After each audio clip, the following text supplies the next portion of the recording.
Hi, Dakota. How you doing? Doing well, man. How you doing? Pretty good. Look, I'm just reading up about you. I've just been introduced to you on screen. I believe this is your theatrical debut. But I want to hear about I want to hear about your music because I know you've been doing that professionally before you got on the big screen. So tell me a little about your sound and how long like you've been performing. Sure, yeah. I started playing music when I was about 13 years old for a job, and I kind of kept doing that. I grew up in Arizona, but my eventually me and my family moved to Nashville, and I was playing music out there. Played music out there for a lot of years. Working a regular job during the day and the music at night. And eventually started doing the music full time. We kind of play kind of a country we kind of split genres a little bit sometimes and yeah, so I started doing that, and then COVID struck, and that kind of squashed a lot of things for us, so we were kind of just in survival mode. And then magically got this gig. I thought then and knew how this was gonna go. I told myself that I was in control. Tell me about a little about your native roots. I know that you have Scotty, English, and Mexican all mixed into the ethnicities, but how culturally close are you to your native roots, and do you do any of the annual traditional things that I believe it's the pueblos that do you do any of those things that y'all traditionally do? Well, I'm a descendant of Okewenge Pueblo on my mother's side. I've also got some Apache on that side, and a couple other things as well. But growing up, I grew up in Arizona, so I was near Flagstaff, and I was most of my friends were Navajo, so I kind of grew up with more of the Navajo Apache culture growing up. So culturally, that was more what I was close to. So I love my Navajo homies.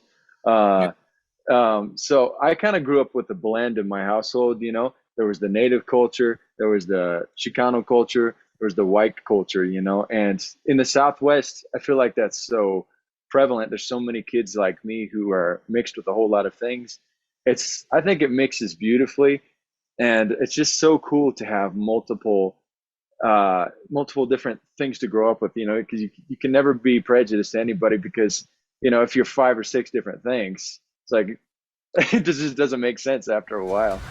Yeah.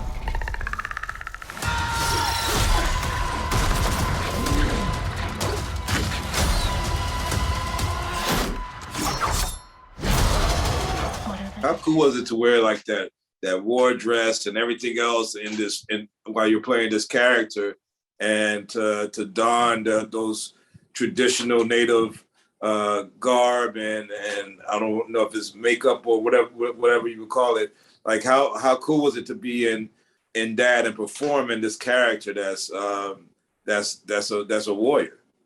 Oh, the to put on the regalia, and the breastplate and everything. Uh, it was so cool. I mean, and Jane Myers, the producer, she's a Comanche woman. She's fantastic. I call her Paha, which means auntie.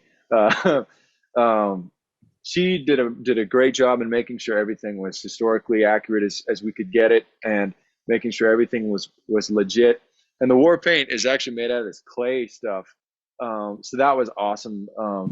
Just watching everybody, kind of develop their own the war paints. It just felt wicked. Once you get that on and you get into battle mode, you're just like, this is where I need to be. And last question, like, how different is it performing on stage with the music to now performing on a sound stage or on set as an actor, as a visual performer? Like, how is the preparation different for both of those? Being a musician definitely helps. The first time I went to the audition or the screen test in LA, there was like 50 people there behind the camera, and I was like, this is a different kind of performance, but I'm gonna just treat this like it's another gig, man. I'm gonna just go in there and I'm gonna do my best, and if they like it, heck yeah, if they're not, on to the next one, you know, on to the next town. Yeah. So I just kind of put that mindset to it throughout the whole project. And luckily, you know, if I just kept that here, then I was good to go. Well, thanks for introducing yourself to us on screen, man. I got the feeling that we're going to see a lot more of Dakota Beavers and, you know, and different projects to come up. You did a great job. It's a great project, and can't wait to see more of you, brother. Thank you so much, Jamal. I appreciate it, man. Thank you, brother.